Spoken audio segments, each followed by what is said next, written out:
संगत जी, प्यार से कहना ध्यान नंकार जी कि कोई अगर चीज हमें गलत लग रही है, उसको किस तरह हम ही रिस्पॉन्सिबल हैं, उस फैक्टर को एक नेगेटिव नजरिए से ना देखते हुए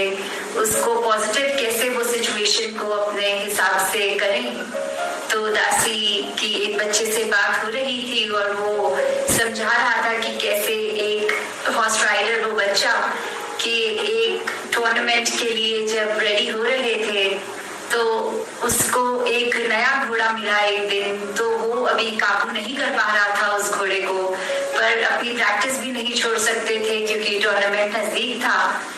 तो कैसे फिर दासी ने पूछा कि आप ऐसी स्थिति में, क्योंकि वो घोड़े की भी अपने मूड है, अपने वो कुछ भी अगर करता है उससे यूज टू नहीं है वो घोड़सवार,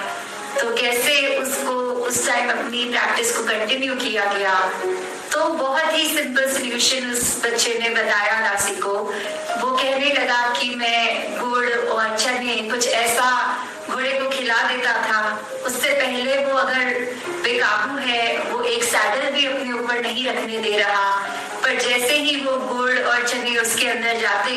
वो उतना मस्त हो जाता था उसके टेस्ट में, उसको खाने में, मजे में, कि उसको पता ही नहीं लगता था कि कब वो सैडल भी ऊपर बांध दिया गया और कब वो घोड़सवार भी बैठ गया उसके ऊपर। और उसके बाद तो सिर्फ वो लगाम का खेल और उससे अपनी प्रैक्टिस भी वो कंटिन्यू करता गया। तो जितने दिन उसका अपना जिस रेगुलर घोड़े पे ट्रेनिंग थी, वो किसी वजह से जो अस्वस्थ था, तो प्रैक्टिस इस घोड़े पे जब करी तो भी उसको कोई प्रॉब्लम नहीं आई, क्योंकि वो उस तरह से वो कंपटीशन के लिए तैयारी भी हुई। और दासी उस समय यही भाव सोच रही थी कि कैसे अगर हमारे जीवन में ऐसी कोई ऑब्स्ट्रकल आती है या किसी का मूड हमें लगता है आज ठीक नहीं, तो कैसे हमारे हाथ में ही है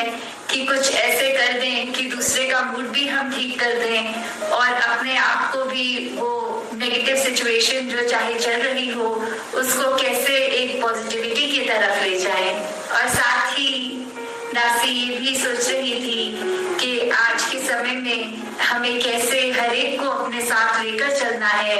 बिल्कुल स्वार्थी या एक कि जैसे कहते हैं कि सेल्फिशनेस अपने अंदर नहीं आने देनी, सबको साथ लेना है।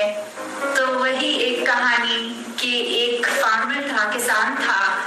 उसने अपने खेत में एक मक्की जिसको कॉर्न कहते हैं, तो वो उगाई उसने।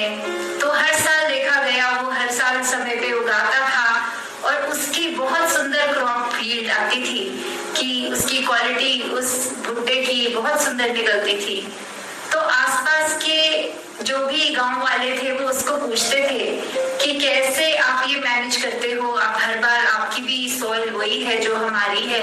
फिर भी आपकी हर बार इतनी अच्छी कैसे आती है।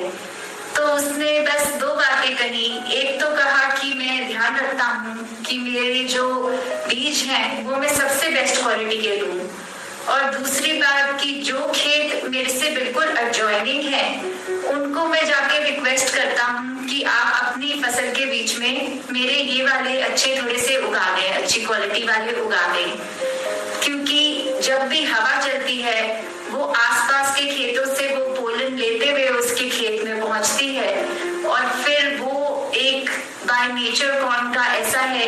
कि अगर अच्छी उस पे हवा चलती है, अच्छी क्वालिटी वाले और आसपास पोलन आते हैं, तो वो कॉर्न अच्छा उगता है। तो कैसे उसने यहाँ पे अपने आप को एक स्वार्थी ना होते हुए सबको साथ लेते हुए कि उनकी भी फसल अच्छी होगी और मेरी को भी उससे फायदा है। तो दातार कृपा करे कि हम सब भी ऐसे कुछ सोचे ना, अपने मनों को विशाल करते चले जाएं। दातार सभी पे कृपा करे कि सभी अपने अंदर एक खुशी, एक आनंद की अवस्था को एक कांस्टेंट बनाकर अपने जीवन को आगे से आगे चलते रहें। साथ संगत जी, ध्यान जी।